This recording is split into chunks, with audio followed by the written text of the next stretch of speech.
গায়ে হলুদের পর এবার নিয়ে চলে আসলাম বিয়ের ব্লগ। হ্যালো এভরিওয়ান, আসসালামু আলাইকুম। সবাইকে আমার নতুন ভিডিওতে স্বাগতম। বিয়ের দিন সকালবেলায় এসেই দেখি এখানে হিমেল ভাইয়া আর সুজন ভাইয়া ঘর সাজানোর কাজ কমপ্লিট করছে। আর তারপর কিন্তু তারা বরকে গোসল করিয়ে তাকে রেডি করে দিচ্ছিল। এখানে হচ্ছে গোসল করানো থেকে শুরু করে পাঞ্জাবি পরিয়ে একদম কমপ্লিটভাবে রেডি করে দিচ্ছিল হিমেল ভাইয়া, সুজন ভাইয়া, রাকিন ভাইয়া, আবিদ ভাইয়া, রাজন ভাইয়া সবাই। তো এই ক্লিপগুলো কিন্তু আমি রাজন ভাইয়ার থেকেই পেয়েছি। মেইনলি আমরা তখন বাসায় ছিলাম না, মেয়েরা পার্লারে ছিলাম। তো এখানে হচ্ছে ভাইয়া তার নানুকে মানে সালাম করে দোয়া চেয়ে নিচ্ছিল। তারপরে বাবা, মা সবাইকে সালাম করে কিন্তু এখানে মানে দোয়া চাওয়ার রিচুয়ালস গুলো কমপ্লিট করে নিচ্ছিল। এখানে ছিল হচ্ছে আমার মেজো ফুপা। তো সবাইয়ের থেকে দোয়া চেয়ে আস্তে, আস্তে কিন্তু সবাই নেমে যাচ্ছিল গাড়ির উদ্দেশ্যে। যেহেতু আমরা বরযাত্রীর জন্য বের হব। আর এখানে কিন্তু পার্লারে আমাদের সাজগোজও কমপ্লিট। তো আমরাও হচ্ছে এখান থেকে ডিরেক্ট চলে যাব। তো আমরা বরযাত্রীর গাড়িতে আর জায়গা পাইনি। তো আমরা চলে গিয়েছিলাম নানার গাড়িতে। নানার গাড়িতে করেই কিন্তু আমরা বরযাত্রী হিসেবে যাচ্ছিলাম। নানাও যাচ্ছিল, নানার সাথে আমরা যাচ্ছিলাম। আর পথিমধ্যে হচ্ছে বিয়ের জন্য যেই মিষ্টিগুলো নেওয়ার কথা সেগুলো নিতেই থামানো হয়েছিল। তো মিষ্টিগুলো নিয়ে নেওয়া হলো। আর আমরা হচ্ছে চলে গেলাম ভেন্যুতে। ভেন্যু কাছেই ছিল, হাউস বিল্ডিং এ একটা হচ্ছে ভেন্যু ছিল। তো সেখানে আমরা পৌঁছে গেলাম। এখানে বরের গাড়িতে কিন্তু আমার দাদি বসছিল। তো দাদির সাথে হচ্ছে আমি দেখা করলাম। তারপর এখানে আমার ভাই ছিল। তো এখানে হচ্ছে মেয়ে পক্ষ থেকে গেটে বরকে নামানো হচ্ছিল। তো এটাই দেখছিলাম। তো তারপরে এখানে গেট ধরার যে রিচুয়ালস গুলো সেগুলো কমপ্লিট করা হচ্ছিল। এখানে কিন্তু শালিরা গেট ধরেছিল। বিয়েতে কিন্তু গেট ধরাটাই মোস্ট প্রবাবলি সবচেয়ে ফানি জিনিস। তো এখানে হচ্ছে বিভিন্ন রকমের শরবত বানানো ছিল যেটা ভাইয়াকে টেস্ট করানো হচ্ছিল। আর এটা মেবি মরিচের শরবত ছিল যেটা হচ্ছে আমাদের দুলাভাইকে খাওয়ানো হচ্ছিল। তো এগুলো নিয়েই সবাই ফান করছিল। তো আমি ভিতরে চলে আসলাম তাদের একটু ভিডিও নিতে।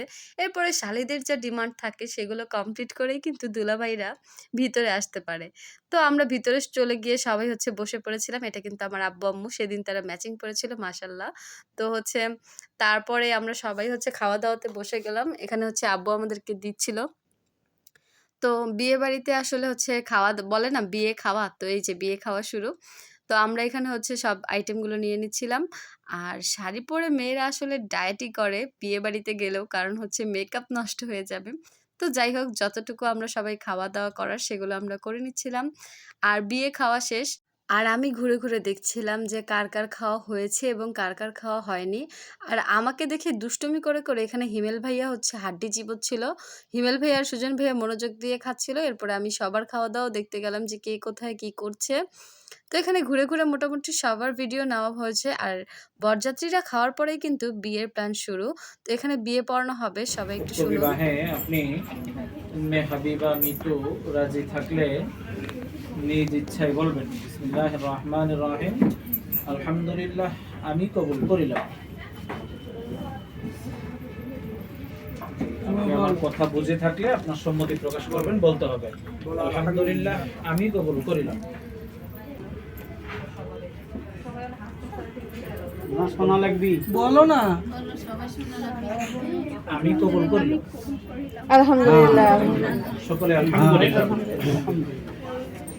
এরপর বিয়ের বাকি যে রিচুয়ালসগুলো আছে, সাইন করা থেকে শুরু করে সবগুলো কিন্তু হয়েছে এবং আমার কাছে হচ্ছে ভাইয়ার সাইন করার ক্লিপসগুলো নেই, তাই অ্যাড করা আর হলো না। বিয়ে কমপ্লিট হওয়ার পরে কিন্তু এখানে বর-বউ একসাথে খাবার খাচ্ছিল। তো এখানের ছোট্ট একটা ক্লিপ আমি দিয়ে দিলাম। তারপর কিন্তু মালা বদলের পালা। তো এখানে ভাইয়া হচ্ছে ভাবিকে মালা পরিয়ে দিচ্ছিল। আর ভাবিও কিন্তু ভাইয়াকে এখন মালা পরিয়ে দিবে। তো এটা হচ্ছে খুব কিউট একটা মোমেন্ট। এই যে আলহামদুলিল্লাহ বিয়ে সম্পন্ন হলো। তো তারপরে ভাইয়া এখানে ভাবির ফ্যামিলিকে হচ্ছে সালাম করছিল, দোয়া নিচ্ছিল। আর বিদায়ের সময় কিন্তু ভাবির ফ্যামিলির সবাইও খুব কান্নাকাটি করছিল। এই বিষয়টা আসলে আমার কাছে খুবই মানে বিয়েতে এই জিনিসটা খুব খারাপ লাগে। আর এই জিনিসটা দেখলে আমারও চোখে পানি চলে আসে। তো তারপরে বিয়ের বাকি রিচুয়ালস কমপ্লিট হওয়ার পরে ভাইয়ার হাতে হচ্ছে ভাবিকে তুলে দেওয়া হলো। এইবার হচ্ছে বাড়িতে ফেরার পালা। তো সব অনুষ্ঠান শেষ। এখন হচ্ছে আমরা বাড়ির দিকে যাবো। বউ নিয়ে, নতুন বউ নিয়ে কিন্তু আমরা রওনা হয়ে গেলাম। তো এইবার হচ্ছে আমরা সব ভাই-বোনরা এক গাড়িতে উঠলাম। আর আমরা হচ্ছে এখানে খুবই, খুবই মজা করেছিলাম। এখানে আমরা গান বাজিয়েছি আর সামনে কিন্তু আমার আব্বু বসেছিল। কিন্তু হচ্ছে এখানে ফাতিহা খুব নাচানাচি করছিল, গান বাজাচ্ছিল।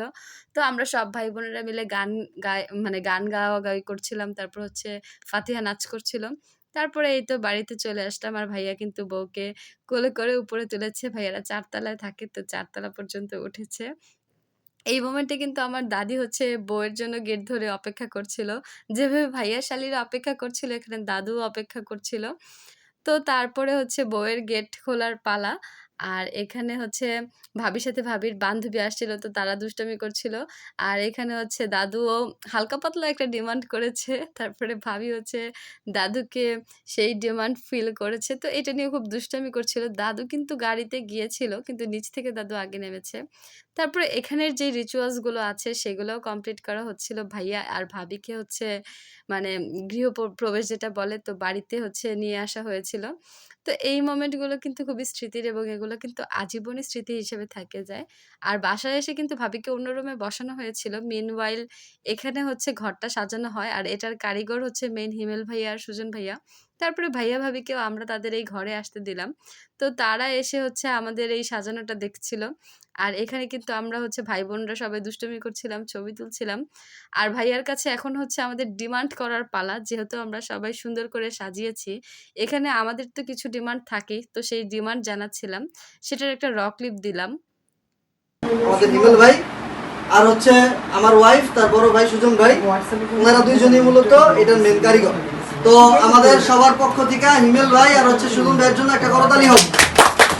আর এই আমাদের আয়োজনে খুশি হইয়া আমাদের আজকের যে মেন আকর্ষণ রাসেল আর হচ্ছে মিতু ভাবি, তাদের দুইজনেরই আমাদের মোটামুটি খুশি করার কথা। তো রাসেল অলরেডি তার দায়িত্ব 50% টাকা আমাদের পরিশোধ করছে। সে তার তরফ থেকে আমাদের জন্য 3000 টাকা দিয়েছে। ভাইয়ার থেকে আদায় করার পর তো ভাবিকেও আমরা হচ্ছে একটু ধরছিলাম। আর সবাই কিন্তু এখানে ছবি তুলছে। তো আমরা ভাবির সাথে দুষ্টামি করছিলাম যে এবার আমরা ভাবির থেকে কিছু আদায় করব। এটা নিয়ে হচ্ছে হাত পাচ্ছি আর ভাবি আমাদের সবার সাথে হ্যান্ডশেক করলো। তো তারপরে হচ্ছে ওদেরকে রেখে আমরা ওদেরকে বিদায় দিলাম এবং বিয়ের ব্লগটি কিন্তু এখানে আমি সমাপ্ত করলাম। Thanks for watching.